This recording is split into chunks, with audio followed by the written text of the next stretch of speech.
I've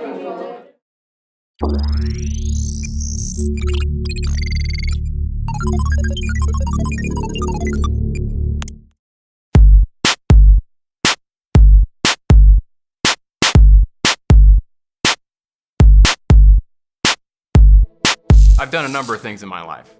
I spent 4 years in the Navy, 6 years designing machine tools in industry. I've worked in automotive engineering, and no matter where I go, the people who add the most value, the people who have a spirit of innovation are worth 100 or 1,000 of those who just come to work, do their job, and go home. I am David Mikesell. I'm a professor of mechanical engineering, and I use the entrepreneurial mindset to prepare young engineers to add value in industry or wherever they go.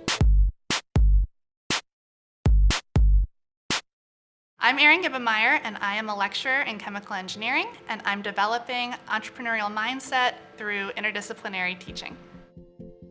I'm choosing examples in the coursework that are more than just a chemical engineering problem or more than just a math problem. Well, we can technically do this, but does it economically make sense?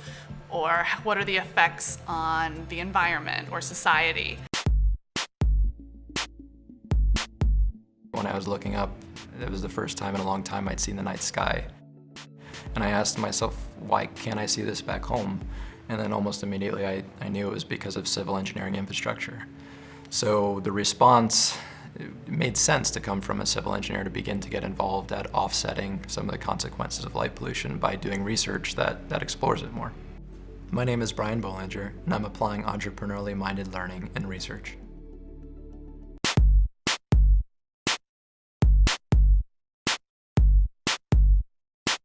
It was a fantastic outcome to have students that are career ready, are excited, and now feel comfortable with ambiguous problems. So I would say bringing an entrepreneurial mindset into my class has had high impact for student learning and for the community partners in the societal impact.